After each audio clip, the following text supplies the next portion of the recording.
Hello and welcome to the Supercharge Your Sales Velocity podcast, the show where I help you drive more opportunities, bigger deals and faster wins. I'm Fergal and today I'm delighted to sit down with an outstanding guest, Heath Barnett. Heath's the VP of Revenue at Mixmax, where he's helping sales teams spot the right signals, improve outreach and close bigger deals faster. From launching sales teams at Uber and Airwallex to co-founding his own startup, Heath blends startup hustle with big company strategy, and he's all about aligning marketing, sales and customer success into one team and using intense signals to have better, more human conversations. Heath, you're very welcome to the show. Thank you for having me. I'm excited to be here today. Thanks a lot. Thanks a lot for coming in. Listen, I wanted to kick off and talk about your first business that you set up yourself at the very tender age of 23. And I'm sure there were some lessons learned from that whole experience because you were doing founder-led selling as well, right? As part of many other tasks of setting up your own business. So tell us a little bit more about what you learned from that and how that's going to impact the remainder of your career. There's a lot that I learned from that. Let's start off first with like the why. I think one of the blessings of being young at that time. So I was working at Accenture, I was doing consulting, and I had an idea. And at the time, I think I was 24.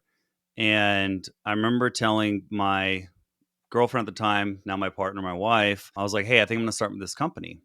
And she goes, well, what's the worst that can happen? And I go, the worst that can happen is I go bankrupt by 27 and we're fine by the time we're in our 30s, right? Like we didn't have kids. So like I could actually like take that type of risk. And so I did, I jumped into it. And so let's start with like the good things. And you didn't go bankrupt, right? So that was good. You didn't go bankrupt. Didn't go bankrupt. Took on personal debt, which was like lesson number one. Don't ever take on personal debt. Number two lesson from that is I also would not leave the job that you have until you actually start generating revenue, right? I think that's part of the hype of like starting a startup. It's like, oh, let's go like, get product market fit, validate that we have this, and then let's go raise a bunch of capital from VCs. If I was to start a company today, I would try my best not to raise money from a VC. Like I would actually like not want to unless my growth required me to actually go and raise that type of capital because there's so much pressure. There's so much pressure that comes on from it. The moment that you take somebody else's money, there's expectations and you have to be held accountable. And that's a good thing. But it's also not a good thing, though, if you don't have everything figured out. And there's this facade around this industry where it's like you have to go raise money in order to be successful. I think it's one of the great things about AI today is AI is actually allowing companies to be able to move a lot faster, to be able to not have to be as like headcount heavy in order to like actually move faster. I think Stripe actually, they just put out their annual payments report. And because they basically do every single transaction in the world, they were actually showing that AI first companies are actually achieving that 5 million ARR run rate about 6 to 12 months faster than traditional B2B SaaS. So I think like the technology landscape has changed, which has allowed people to be able to like be more efficient. I think the environment's also changed, right? Like the grow at all cost. That was the environment that I grew up in because Uber created that. And now it's not about grow at all costs. It's about like building a sustainable business. So on the good side, yes, I built a company, built a product. What we did is we built the software for sports venues to be able to create a mobile ordering experience.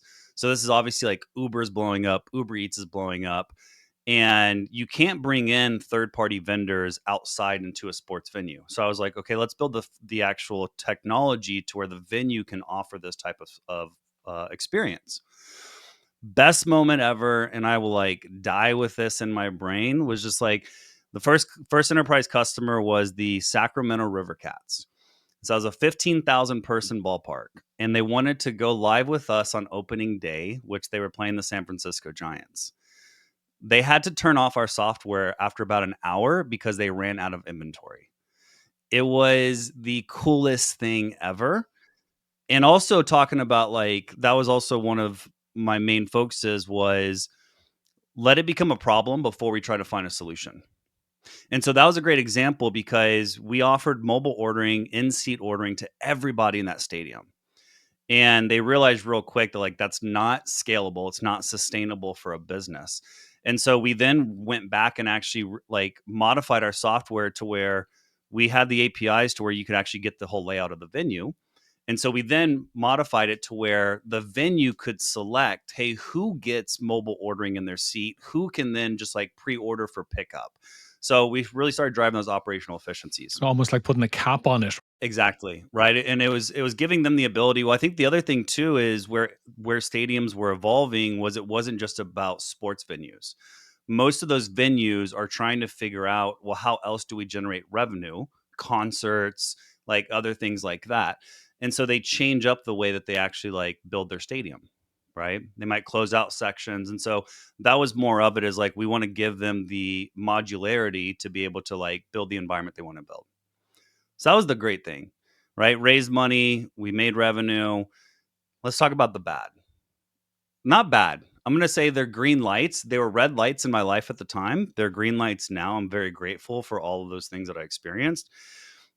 Number one lesson learned, and I take this into everything I do today, is when the writing is on the wall, read it.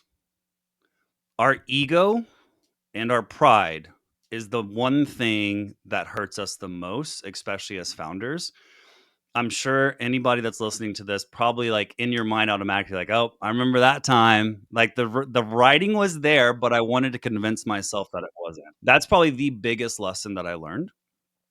I think the second biggest lesson I learned is around culture, how important culture is and how important bringing the right people in and holding those people accountable. I think I did bring some great people in, and there's some people that I brought in that I should have cut ties earlier. Lesson learned is rather than holding people accountable, I took on that burden. And ultimately, what that burden did is it led me to actually then not taking care of myself, not taking care of my life, and actually falling into depression, falling into like very dark places. It got to the point where I actually threw up my hands. I started substituting my stress with alcohol, with drugs. And that was the biggest one, is like I fell into a dark hole, right? And it's actually very surprising when you talk to a lot of founders how frequent this actually happens. It's the best blessing I've ever had though in my life, because I literally hit the stop button. I told my co-founder, I was like, hey, like I'm going down a path that's not a good path. And so I actually did. I checked myself into rehab for 30 days because I knew that if I tried to solve this by myself, I was always going to have the excuse, oh, well, like this board member needs this, or like this customer needs this. I had to just completely like stop. And so there was a lot of lessons that I learned from my first startup that it's made me who I am today, right? I walked around for a long time with the shame of it, but it definitely is something now that I reflect on where I'm like, man, I'm so glad that it happened, because I wouldn't have the career I have today, and I wouldn't be who I am today without that. What a learning experience. I mean, some real peaks and troughs there. And I think it's a knock on the door to a lot of current founders who may be experiencing exactly that situation, that it's not that uncommon. Maybe they don't think it's common. Maybe they think it's just them. It's a great point, because I think that is what I have learned throughout my career now, is that there is a community. And it's very easy for us to think as a founder that like we are on this own island by ourselves. And that is the worst thing that you can do, because you will drown on your own island, plain and simple. Well, moving on from that amazing peaks and trough experience. Way to kick it off, I guess, right? Way to kick it off. Thank you, Heath. That was more than I was expecting, so thanks for that. No, that was truly inspirational in terms of your ability to come back from that. You're with a company called Mixmax today, and you've talked in the past about, say, for example, Sage engagement tools like Outreach and SalesLoft, which were originally built more like, I think you've used the phrase spam cannons. Is that the right phrase? Yeah. But you're approaching that completely differently. Tell me more about that. Yeah, so I think like when we talk about like Outreach, SalesLoft, or really the sales engagement space, I think that there's two sides of the coin where most companies have really paid attention. And this was aligned with where the business was, the market was at that time. I think that you have two sides of the coin, which is one is very, very prospecting heavy, which is all about sequences and automation. Unfortunately, that created the environment to where businesses didn't know how to actually leverage it to be strategic. And so it did turn into spam cannons, because you'd have reps that would just put 400 people into a sequence and just email blast them. Then you have the other side of the coin, which is more of the revenue intelligence. Think Gong. SalesLoft is very much in the revenue intelligence game now. And for me, and this is why I joined Mixmax, there's a lot that happens in between the prospecting to get that first meeting and actually like the revenue intelligence piece of like, once you have a deal, how do we get that deal closed and how do we grow that customer? And so for Mixmax, like our whole focus is around two things. Number one is how do we leverage technology to augment the rep? I think that's one of the biggest challenges today with AI is the conversation is a very black or white conversation, meaning it's either AI replaces humans or like AI doesn't replace humans.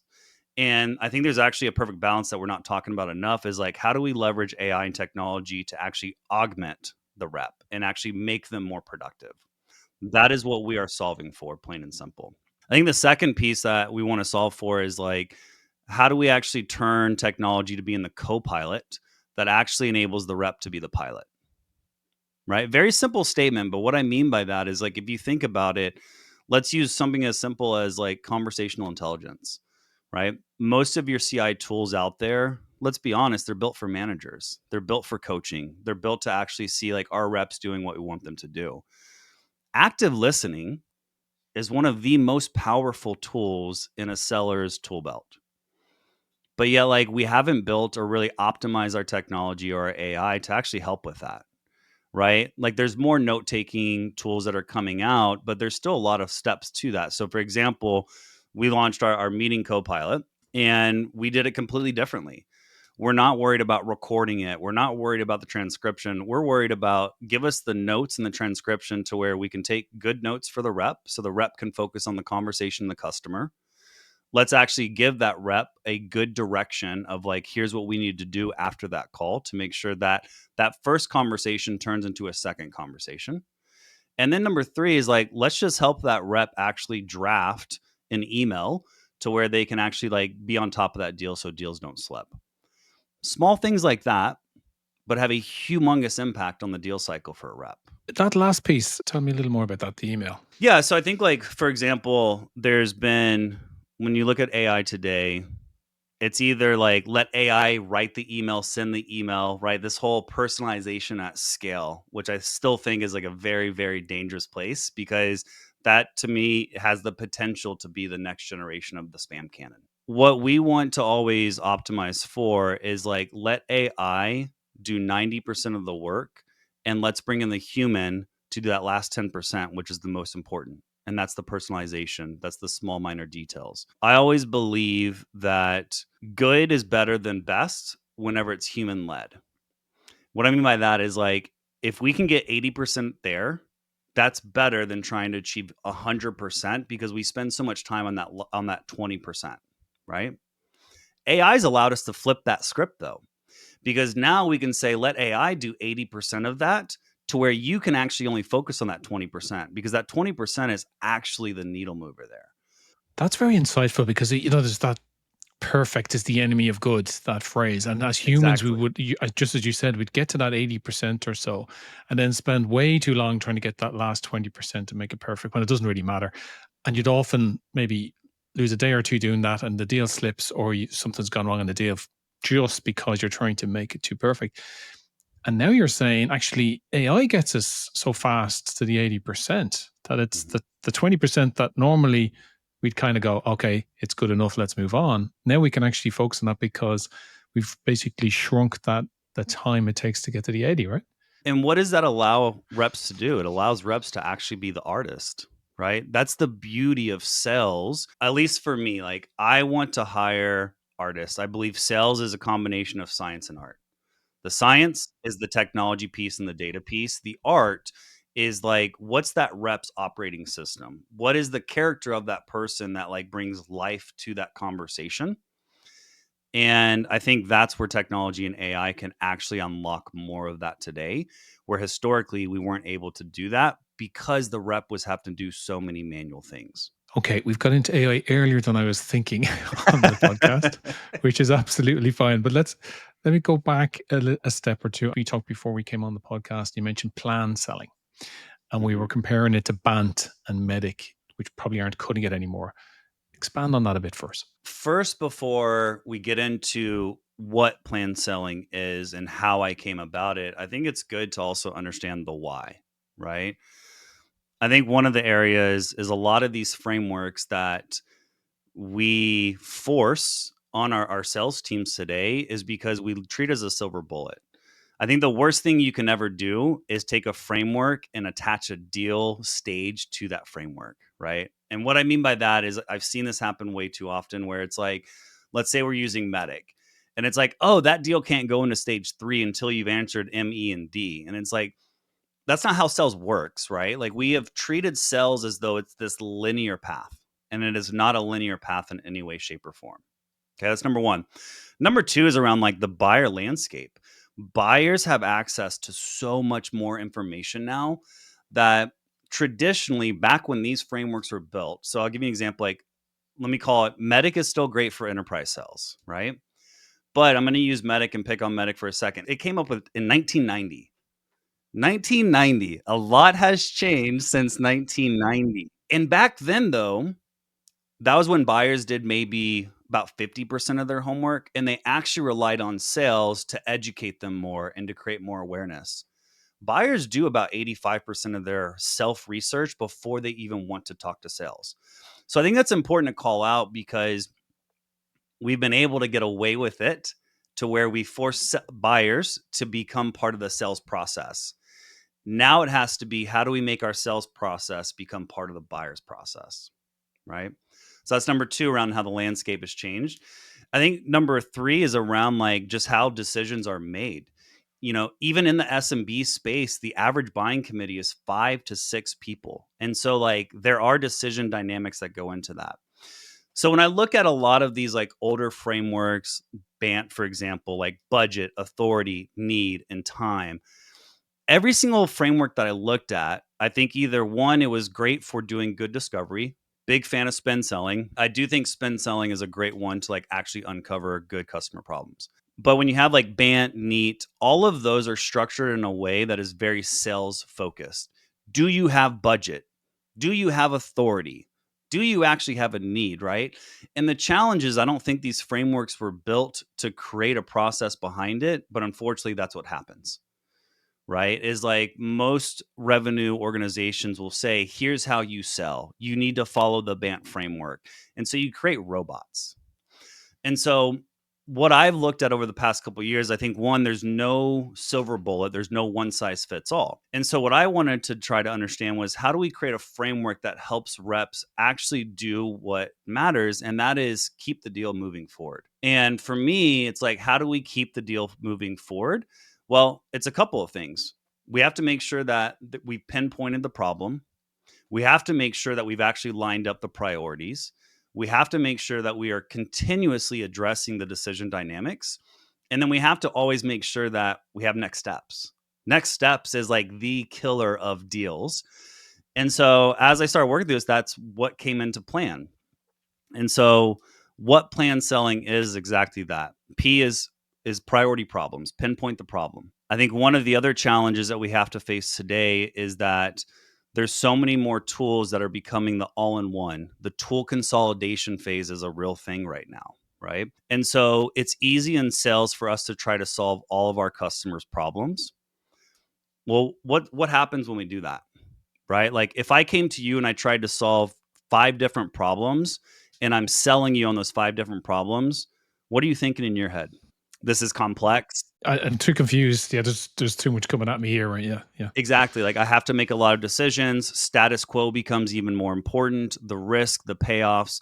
So that's the first one, is like, what's the core problem? And the way that I teach reps on that one is I call it the 3 whys. Right. So if you give me your first problem, I'm going to go, well, why is that a problem? You give me the answer, I'm going to go, well, why is that a problem? And naturally, I'm going to get down to like, what's the actual problem they're trying to solve and why is that a priority? I think once you can land on that, you're then able to line up the priority. There's alignment between you and the buyer. Again, I'm now meeting the buyer where they are at to actually understand this is what you want to solve for. And there's alignment that our solution can actually solve that. The next piece is advancing the decision dynamics. Every phase of the deal, there's a new person that needs to make sure is involved or is bought in on that decision. And too often that's where deals go sideways, is like we focus all of our energy and our effort on the champion. But the champion is going to then go do internal selling. And so our job today is like, how do I make sure I set up that champion to be able to go do that internal selling to where we're making sure that we're continuously advancing the deal, which is through advancing the decision dynamics, right? That's getting the small yeses to the big yes. And then the end is just plain and simple next steps. Like if you don't have next steps, I'm calling BS on a seller. If they're like, oh, this deal's going to close in 2 weeks. And I'm like, well, what's the next steps? And you don't have anything for me. I'm going to be like, that ain't closing in 2 weeks. So it's very simple when you actually break it down, but it's also very much aligned with the way that buyers buy and the way that we actually sell in today's landscape. For those who love BANT, for as an example, those questions, budget, authority, where did they go in this plan selling framework? So I am a big fan of like champ qualifying, right? I think BANT is, and that's where this has been misused. BANT is a qualifying tool. That's realistically what it is. Because like for you to be qualified, I need to understand, do you actually have budget? Have you actually had a conversation around like budget and we need to solve for this? Who has authority to make the decision? Is this actually like a priority? And like, what's the timeline you want to get this done by? If you're window shopping, are you going to be qualified? Probably not. So like that's where I'm a big fan of CHAMP, which is challenges, authority, money, and priorities. That is what I still train all of our reps, is like when you're doing prospecting, like that's how we qualify. The plan selling is very much assuming this is a qualified lead. And now I'm making sure that this deal is actually going forward. And I'm glad you called that out, because I think too often is some of these frameworks are great for pieces of the sales process, but they're actually not critical in how you manage that deal and keep that deal moving forward. And that's what plan selling is more focused on. Absolutely. Got it. Okay. Just keep talking about plan for a second, because I'm interested in the approach with the plan selling in uncovering upsell and cross sell opportunities. So you've got the deal, right? So you've used plan selling to get that first deal across the line, so deal done. But now you want to upsell or cross sell. So how can it be reused? Can you go back? Definitely. Yeah. So I think that's where the priority problems becomes critical. So I'll give you real world examples how we use it at Mixmax. One, we run pipeline meetings. They're called "What's the Plan?" Plain and simple, right? Like if you're bringing a deal to the table, I want to know what's the plan, because the plan is actually what will tell us where this deal is. When we talk about the pinpointing the priority problems, it's my job to uncover what are all the different problems. It's then my job to prioritize those problems with you. Just because I closed the deal to solve the most pressing problem, that doesn't mean the deal's done, right? When I do this the right way, I already know what problems 2, 3, 4, and 5 are that I need to solve. And depending on how my sales cycle is structured, I'm either handing that off to a CSM to where they can go and upsell properly, or just like with at Mixmax, like our reps actually keep the accounts. So they do have a CSM that manages the account, but I'm like, you built that relationship, you know what the long-term value is. And so like, let's keep penetrating that. And so the plan selling, the way that I use it, it very much drives into that land and expand motion, because customers want to see value. And so for me, it's solve their pressing problem, get them to value. Once you have recurring impact, meaning recurring value, it's much easier for me to then go and solve more of your problems, because I bought your trust. You trust me now as a partner. I've proved it by solving your first pain point. My expansion motion is much easier after that. And in my language, that's understanding the client's initiatives and the needs. Once you've nailed them, you can then proceed to understand what your objectives can look like, get your strategies laid out.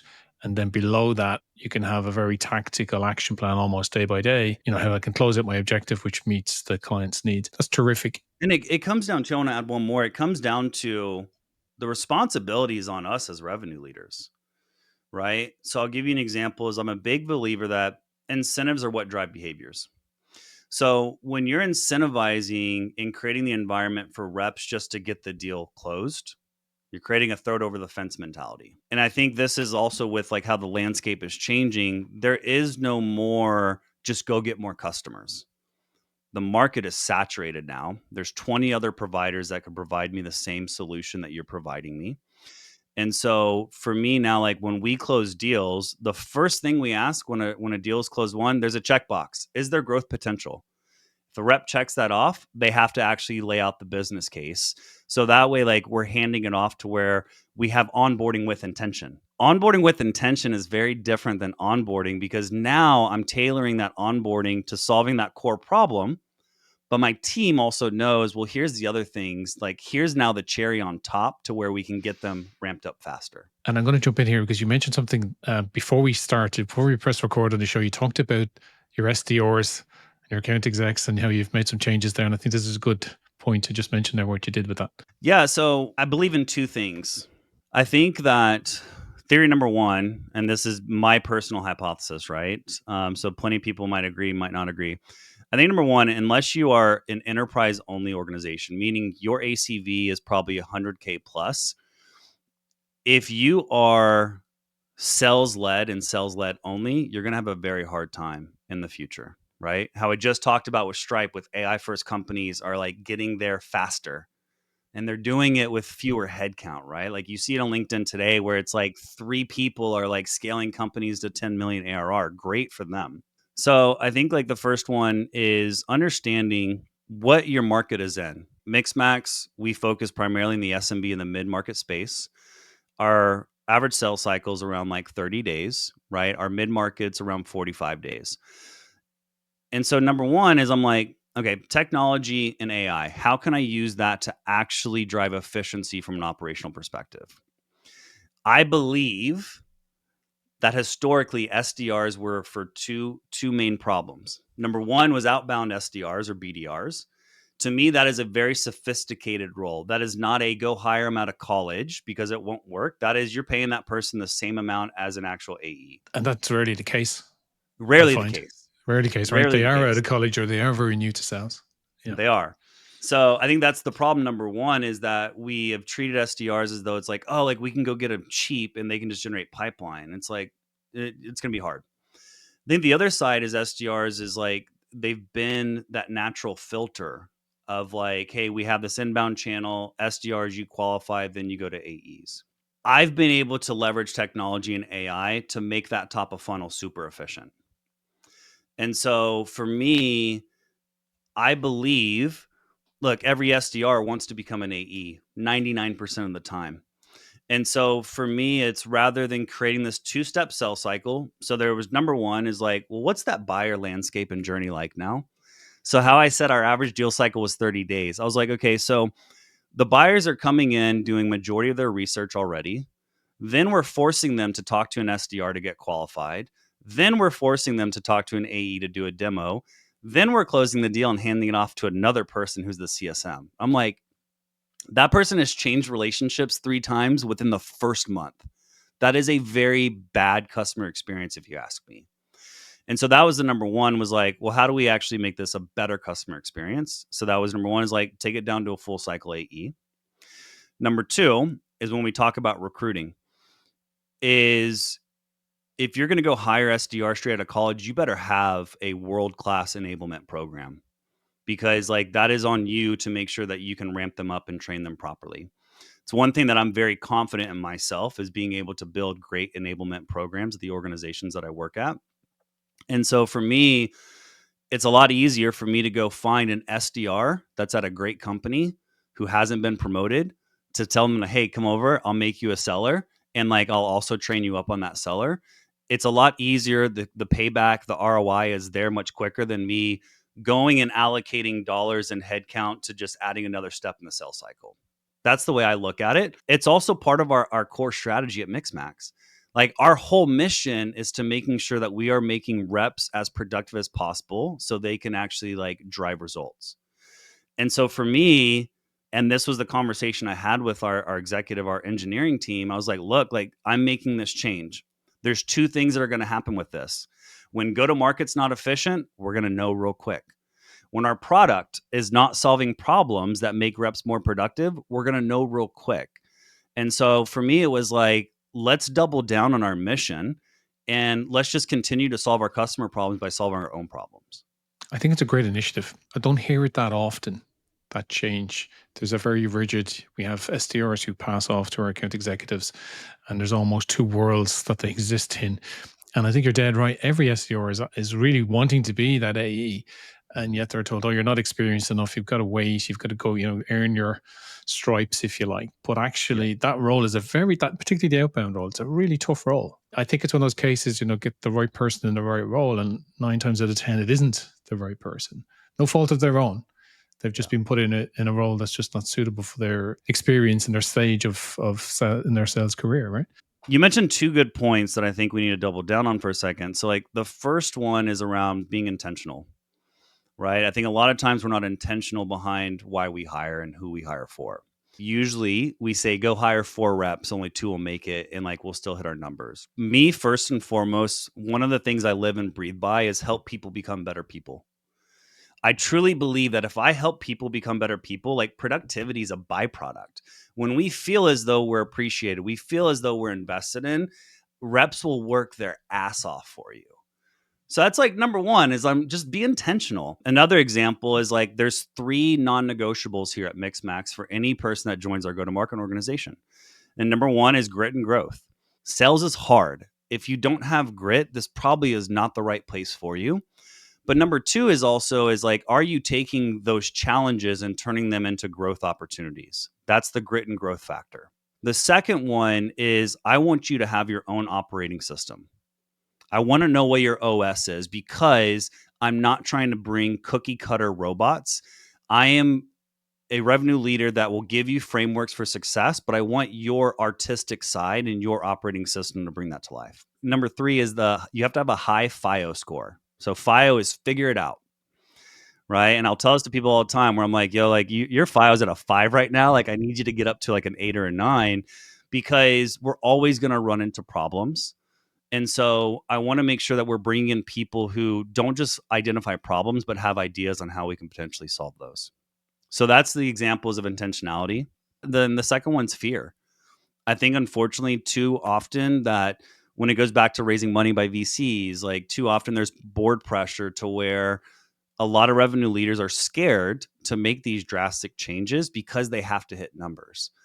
And I have to tell us a lot of times to like founders I've worked with before is I was like, there's a lot of times that it's better to slow down in order to speed up. It's a phrase I hear a lot. Yeah. But we don't do it. We talk about it a lot, but we don't actually do it. And I think there's also an element, isn't it, that if you're shrinking the numbers, that we'll call it the quota, has to increase per person because all these numbers floating around and ratios saying, well, okay, if you want to do that, fine, you go and do it. But each rep now needs to be double or treble what they were previously. Are you experiencing that as well? So I keep our reps at a 5x quota to OTE. I think that is very sustainable. I think if anything for a full cycle AE, you would actually have to reduce their multiplier a little bit just because they're now taking on more of that prospecting. Right. So you would actually reduce the multiple. Yeah. I haven't though, because there's basically like when I think about what I call the strike zone is basically like the win rate is your outcome. Too often we talk about, oh, we need to change our win rate. We want to go our win rate from 20 to 25%. And I'm like, great, that's a result. What I look at is the strike zone, which is like, well, what's your meeting booking rate? What's your show rate? What's your actual like sales qualified to sales accepted conversion rate? All of those are process driven. The one piece that is the most controllable is the top of funnel again. If I'm having AEs take way too many meetings that are not qualified, that's where the inefficiency happens. And that is where my big bet is that technology and AI and this thing right here should be able to like fix that top of funnel issue. So that's really what I pay attention to is how many meetings are my reps having per week to making sure they can still manage that deal flow. Yeah, because you can game the win rate. Exactly. Right. I mean, perfect example is like if let's say my show rate is 60%, if I can get my show rate to 70%, that's going to have a potential 5 to 10% impact on my win rate because of the compounding effect that's going to happen. Right. And so I think it's a really good call that you asked about that and why we need to pay attention to those things. My other fear, to your point, is with AI and augmenting reps. My fear is that we're going to take advantage of it. And I'm not surprised if in the next couple of years I start hearing about a 7-8x quota to OTE. And it's sad because I feel like when we use technology to be more efficient, then we should be able to live better, happier lives. But there's going to be a moment where like companies are going to squeeze too much juice and we're going to have a rebound. It's going to happen. I totally agree. And it was my exact thought about 2 years ago when I saw the power of AI coming in. And I said to myself, thank God I'm the age I am, because I would probably be retired and out of this game. But my younger colleagues, the expectation on them would be through the roof, because founders and CEOs and so on and senior management teams would be saying, look, we've given you these fantastic AI tools, and just as you just said there, you should be doing 7, 8, 9x now. There's no excuses for that. And it'll actually put even more pressure on people when the exact opposite is what AI, I think, has been designed to do. I want to talk about another fantastic phrase that you've used, the revenue bow tie model. I'd love to hear more about that. Tell me about this. I wish I could say that I came up with that. That is from Winning by Design. Yako has done an amazing job of creating like the revenue architecture framework. And I was lucky enough to I actually went to his first workshop. I think it was in Santa Barbara, like before he actually released everything. And it makes so much sense, right? So let's start at the basic principles. When you think about there's so many frameworks like Lean Six Sigma of like how you operate factories, like everywhere else other than go to market, there is like a standard operating way of like how we actually build the engine. And I think that was his approach, was like, we need to create a standardized way of building the engine. And I think like he couldn't have introduced it at a better time, because the whole grow at all cost is done. You can't just go get new customers. It's not as easy as it used to be to just go get more customers. And so now the revenue bow ties of focusing across the entire customer journey. It's about how you bring in leads. Is your top of funnel efficient? How you're closing deals. Are you being efficient with your sales velocity? Onboarding. Are you actually onboarding properly? And then it focuses more on the growth side, which is the second part of that revenue bow tie, is about expansion and retention. When you look at a company, new customer revenue is always going to be very linear. It's a one-for-one relationship. Retention, however, is where that compounding factor comes in. And for too long, we didn't pay attention to it. We looked at it as like, oh, we're keeping our customers. That's great. When we go back to planned selling, customers are adopting fewer tools and they're expecting more value from the tools that they do have today. And so for me, the revenue bow tie, it forces us to look at the whole revenue, not just one piece of the funnel. It's just like the way organizations operate, right? Is we're transitioning from this departmental to this matrix organization, and we have to look at our revenue the same exact way. Yeah, it makes a lot of sense. Could I give a little plug to your own podcast? You've got a podcast called Mixology, is that right? That is correct. Mixology. Despite the name, it's got nothing to do with mixing cocktails and having nice drinks or anything like that. So nothing about mixing cocktails. It's all about mix and go to market up. And how's it been going for you? Because I know it's relatively new. Probably, I'm in season 2 now of my own podcast, and my experience has been, it's really helped shape my thoughts and ideas for the services that I'm offering around key account planning and sales messaging and so on. Because once you launch your podcast, there's a more structured way that you need to get your messaging across. And even though I've designed my website, I've done all the good stuff, it's interesting when you're talking it live and interacting with other people, it changes your thoughts and approach. I'm just curious about your own experiences of launching that podcast. How's it been for you? Man, it's been amazing, right? And the reason I'll start off first is like, I didn't really start getting social and active on like the LinkedIn community probably until, I would probably say like halfway of last year was when I really started doing it. And the one thing that held me back was imposter syndrome, plain and simple. I always had this fear. I think part of it is, well, we started this conversation off. I think like there's a process that it's taken me through of like forgiving myself and like releasing that shame that was attached to me. And there was this thing in my head where I was always like, well, what do I really have to offer? And I finally got to the point where I was like, you know what I do have to offer? I got a lot of scars. And so at least like let me start sharing lessons I've learned so like that aspiring revenue leader might be able to like prevent some of the scars that they're going to have to get. And then that's what led into mixology for the podcast. When I joined Mixmax, we're blessed. We have a very, very strong organic brand. We have about 3,000 monthly signups every month, and we don't spend any money on performance marketing. This is all organic and through our community. And so for me, it was like, this is a great opportunity for us to just continue to invest in our community. Selfishly, it was also like for me to continue to like kind of say F off to this imposter syndrome and not let it control me. The value from it has been 10x what I thought it was going to be. And it's not even about the content piece behind it. It's about exactly what you said.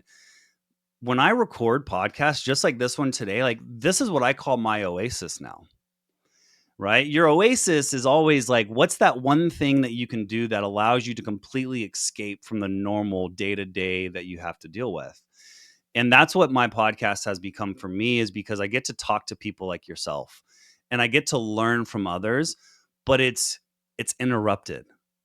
It's for 30, 45 minutes straight. Like I might come in with an idea, but I always leave with a completely different perspective than what I originally came into that with. And like, to me, that is just gold. Yeah. Yeah. Same here. I mean, the ability to speak to so many different people from all within that sales community, but doing so many different things within that community. Mhm.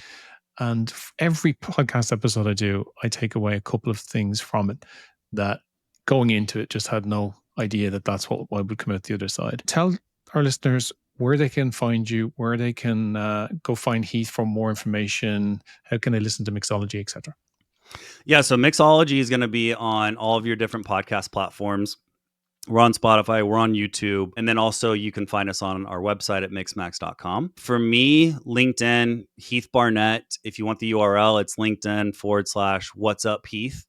I'm actually surprised I was able to actually have that and it was available. But yeah, you'll find me mostly on LinkedIn. I will respond to any DMs that you send me. Give me time because I do get spammed quite a bit these days. But yeah, other than that, like you'll be able to kind of see me on the LinkedIn community, and I'm not a stranger. I always want to learn and hear from others. Terrific. We'll get all that in the show notes. Heath, thank you. Some real insights there. Very powerful. I had a ball talking to you. Could talk for another few hours, I'm sure. But again, thank you very much and appreciate you coming on. I appreciate the time. Absolutely enjoyed it. And thank you so much.